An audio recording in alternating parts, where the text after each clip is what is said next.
Baca Sejarah. Assalamualaikum warahmatullahi wabarakatuh. Marwan bin Hakam, sengkuni dalam dunia Islam, bapak nepotisme. Seperti yang telah dijelaskan dalam video yang lalu berjudul Khalifah yang bermuran darah, cucu Rasulullah, Yazid bin Muawiyah akhirnya meninggal di tengah pertempuran melawan Abdullah bin Jubair, cucu Abu Bakar, yang menasbihkan diri sebagai khalifah di Hijaz. Setelah Yazid wafat, dia segera digantikan oleh putranya Muawiyah bin Yazid, dikenal sebagai Muawiyah II, untuk membedakan pendiri dinasti Umayyah. Namun, menurut para sejarawan, Muawiyah II tidak tertarik mengurus pemerintahan dan hanya menjabat sebagai khalifah selama 2 bulan sebelum akhirnya meninggal. Disinilah kelihatan politik Marwan bin Hakam terlihat. Ia berhasil menggeser garis keturunan Muawiyah yang sebelumnya menjadi pewaris sah dinasti Umayyah dan menggantinya dengan jalur keturunan Marwan sendiri. Lantas, bagaimana kisah selanjutnya dari Marwan bin Hakam, khalifah keempat dinasti Umayyah yang juga masih merupakan kerabat Utsman bin Affan? Berikut 5 fakta Marwan bin Hakam. 1. Dipercaya Khalifah Utsman sebagai sekretaris negara.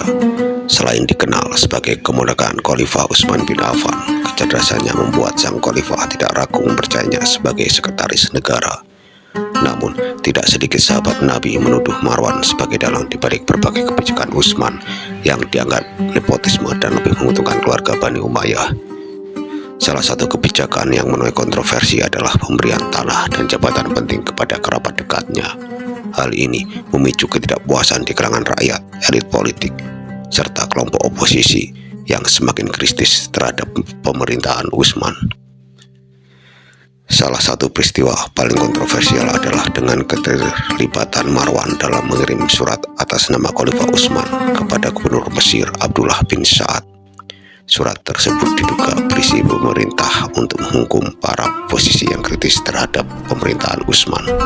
Celakanya, surat itu justru jatuh ke tangan oposisi yang kemudian marah dan berubah menjadi pemberontak yang berujung pada pembunuhan Khalifah Utsman. Setelah kematian Utsman, Marwan terlibat dalam perang Jamal di pihak Aisyah serta perang Siffin dengan mendukung sepupunya Muawiyah bin Abi Sufyan.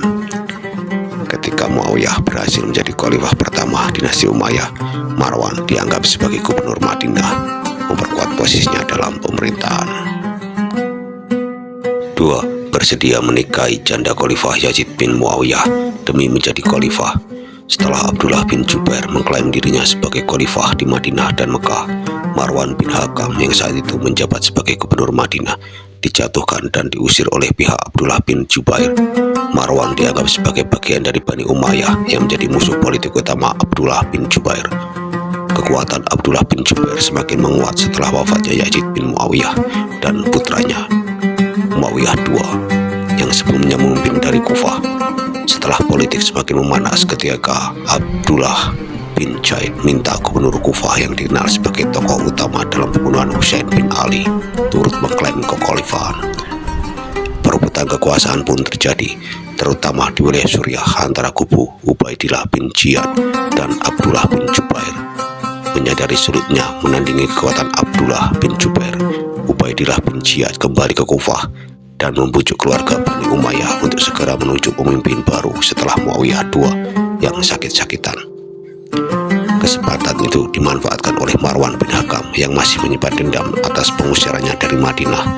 Saat ditawari untuk menjadi khalifah, Marwan tidak menyia-nyiakan peluang tersebut. Untuk memperkuat posisinya, Marwan menikahi Ummu Khalid, janda Yazid bin Muawiyah. Langkah ini diyakini sebagai strategi politik guna menyingkirkan putra Yazid, Khalid bin Yazid, sebagai pesaing bagi anaknya sendiri, Abdul Malik bin Marwan. Sungguh politikus ulung. 3. Turut memerangi cucu Abu Bakar, Abdullah bin Jubair. Setelah diangkatnya sebagai khalifah, Marwan bin Hakam memulai kampanye militernya untuk merebut kembali wilayah yang dikuasai Abdullah bin Jubair. Kampanye ini membuahkan hasil dengan direbutnya Suriah dan Mesir dari kendali Abdullah bin Jubair. Menaklukkan Mesir pada 685 Masehi semakin melemahkan posisi Abdullah bin Jubair. Namun, Marwan bin Hakam tidak sempat menyaksikan sepenuhnya penyatuan kembali wilayah Bani Umayyah, karena ia meninggal dunia setelah hanya tidak lebih dari 1 tahun memimpin. Meskipun masa kepemimpinannya singkat dan tidak ada pembangunan besar yang dilakukan, Marwan berhasil meletakkan fondasi bagi penyerangan terhadap Abdullah bin Jubair. Upaya ini kemudian diteruskan oleh putranya Abdul Malik bin Marwan yang kelak berhasil menyatukan kembali wilayah Bani Umayyah. 4. Dibunuh ramai-ramai oleh istri dan dayangnya. Seperti yang telah diceritakan sebelumnya, demi mengamankan kekuasaan, Marwan bin Hakam yang saat itu berusia 63 tahun menikahi Ummu Khalid, janda dari Yazid bin Muawiyah. Langkah ini diambil untuk menutup peluang anak tirinya Khalid bin Yazid menjadi khalifah selanjutnya. Namun, tindakan tersebut justru berujung pada kematiannya. Dalam suatu kesempatan di hadapan khalayak, Marwan melontarkan ejekan pada Khalid bin Yazid. Merasa terhina, Khalid mengadukan perlakuan ayah tirinya kepada ibunya. Mendengar hal itu, Ummu Khalid merasa marah dan menyimpan dendam yang mendalam. Pada suatu malam, Ummu Khalid bersama para dayangnya merencanakan pembunuhan Marwan. Ketika sang khalifah terlelap, mereka mencekiknya ramai-ramai hingga tewas. Marwan bin Hakam meninggal pada usia 64 tahun setelah menjabat sebagai khalifah selama 9 bulan 18 hari. 5. Bapak para raja dinasti Umayyah. Marwan bin Hakam dijuluki Abu al-Muluk, bapak para raja, karena anak dan cucunya mendominasi kekhalifahan Bani Umayyah setelahnya. Anaknya Abdul Malik bin Marwan kelak menjadi salah satu khalifah Umayyah yang paling sukses. Cucunya Al-Walid bin Abdul Malik, Sulaiman bin Abdul Malik, dan Hisam bin Abdul Malik juga menjadi khalifah Bani Umayyah. Setelah wafatnya Marwan bin Hakam, kita akan menyaksikan kelihayan Panglima Perang Abdul Malik bin Marwan dan Al-Hajjaj bin Yusuf dalam merebut kembali Makkah dan Madinah ke dalam kekuasaan dinasti Umayyah. Apakah sahabat Kasar tertarik untuk membahasnya? Tulis pendapat sahabat di kolom komentar.